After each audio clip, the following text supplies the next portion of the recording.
Donald Trump is posting a flurry of new attacks on social media today, calling Vice President Kamala Harris a liar, saying President Biden was, quote, pushed out of power like a dog, and slamming Fox News for interviewing a Democratic governor. Joining us now, we have former Republican Congressman Adam Kinzinger of Illinois and former Clinton White House Press Secretary Joe Lockhart. Congressman, to you, as we note that Harris still does have her work cut out for her here, there is a lot of excitement, and I wonder what you think, as we're awaiting polling numbers, right? We want to get a better sense of where things are, but I wonder what you think of the state of the race here. Well, I think there's a lot of energy now on the Democratic side because, think about it, there was a lot of dread between another Trump-Biden rematch, right? I mean, you heard that from everybody. This is like an X factor thrown in the race. We don't quite know yet how Kamala Harris is going to do on the campaign trail. Early signs are pretty good, but definitely she's a different person now. And so that dread that I think a lot of people were feeling, they can now look at it and say, well, I either have to go with Donald Trump again, which has kind of been there, done that, or there's this new opportunity over here with Kamala. So I think there is a lot of energy now with the Democratic side. Is it going to shift the polls massively? Probably not, at least in the short term, because again, you know, this is a very divided country. But whenever you can get enthusiasm in your base for election day, that's a huge benefit, making sure everybody turns out to vote. So I think it is pretty accurate to say that the battlefield map may be expanding now in the Democrats' favor, as long as they can hold on to this momentum. And I think fundraising is certainly going to be on their side now as there's this new level of energy with them. And Joe, we saw the vice president coalesce the party around her in incredible speed, raise tens of millions, record-breaking amount of money, tens of millions of dollars. So let's look ahead now. What is the work that lies ahead for her? What does she have to do now that all of that has fallen into place? Well, she has to take her team and integrate them with the Biden team and stand up a campaign as quickly as possible. She's got something that I'm not sure everyone's thinking about, but an advantage. When a president names their vice president, the vice president generally has a team that runs their politics. The president team comes in and takes over. There is inevitably tension, and there are sometimes days, sometimes weeks before that all gets worked out. She's been through this before. She understands how to do that. So the most important thing is she stands up the campaign quickly, and it works from the beginning. I think Congressman Kinzinger hit on something which is good news so far. But what everyone in the Republican Party and the media is going to be looking for are some missteps here. But the campaign doesn't seem to quite have it together.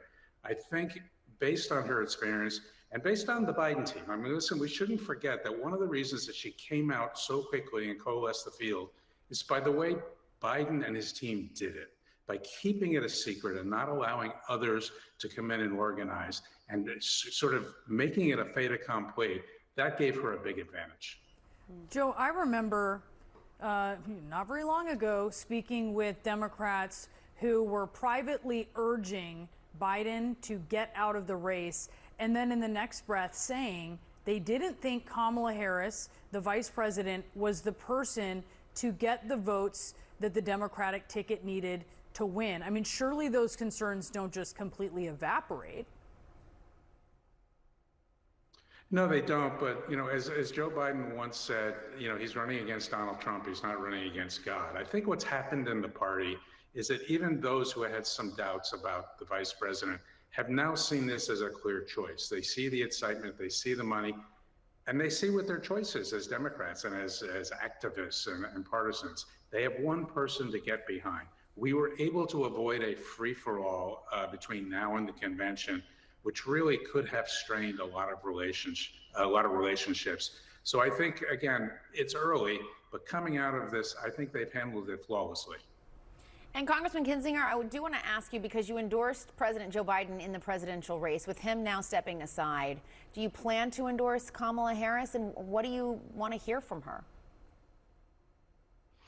Well, I mean, I think it'll be a safe bet to assume I will. I haven't heard from her yet or her team, so I'll wait for that. But I mean, look, it's Donald Trump trying to overthrow the rightful transfer of power in the government, and as much as people in the last week have said he's changed, he obviously, by his tweet explosion today. There's nothing about him that's changed. He's all about himself, not the American people. So I don't think it's going to be a big surprise that I would do that. But yeah, I think the big thing is just for her, not for me, but for Republicans like me, is just to show a desire to unify the country. I don't think Republicans like me are looking for her to become a Republican or all of a sudden change what she believes, but just to understand that there's a place for us in America. What Donald Trump has made clear is that there's not a place in America for people that disagree with him. He has this term about real Americans versus whatever a not real American is. I guess people that live in cities, which actually outnumber people that live in rural communities. So I think that's what she has to do and show herself to be as strong on national defense or even stronger than Joe Biden. Congressman, I want to ask you about, we've heard one particularly kind of gross attack on Harris, and that was Tim Burchett, who's a congressman from Tennessee, calling her a DEI hire. And this is broadly something that we're from Republicans. I want to play what Tim Burchett said, two sound bites actually. One is how he used this in a hearing yesterday against the former Secret Service director now, Kimberly Cheadle, and then what he said about Kamala Harris to Manu Raju. Here it is. I don't think you should resign. I think she should have been fired. Ma'am, you are a DEI horror story. Are you suggesting she was a DEI hire? 100%. She was a DEI hire. I mean, what is going on here considering, you have, for instance, in the case of Cheadle, someone who worked for 27 years in the Secret Service, and in the case of Harris, you have someone who was elected as part of a ticket, was elected prior, as a senator, and also has quite a history as a prosecutor. What do you make of this? Yeah, well, so Tim Burchett specifically, he does this thing where he has his little cute Southern accent and maybe throws in some acronym with it, about a possum or something like that, and then says really horrible things. And this is actually, if you look at right-wing Twitter and kind of right-wing social media, this is all over. So if you see a plane crash, I'm a pilot, obviously, so I pay attention to this stuff. When you see a plane crash, you'll always see comments under that, must have been a DEI hire. There's this belief that having black pilots at United for some reason is DEI, and not that, let's remember the Tuskegee Airmen, by the way, not that African-American men can actually go and become pilots on their own. This is a disgusting dog whistle. It's not even a dog whistle anymore. It's an outright whistle that a white female at Secret Service is somehow a diverse. Basically, what they're saying is only white men are deserving of certain positions. And I thought that we got past that about 60 years ago in this country. And so I think, look, they're feeding the trolls on right-wing Twitter, but I think this is I hope it's continuing to isolate them from the vast majority of Americans that actually believe that we should get beyond race and gender in terms of making hiring decisions. Yeah, we'll see. We'll see if your assessment there is correct. It's pretty stunning what we're seeing.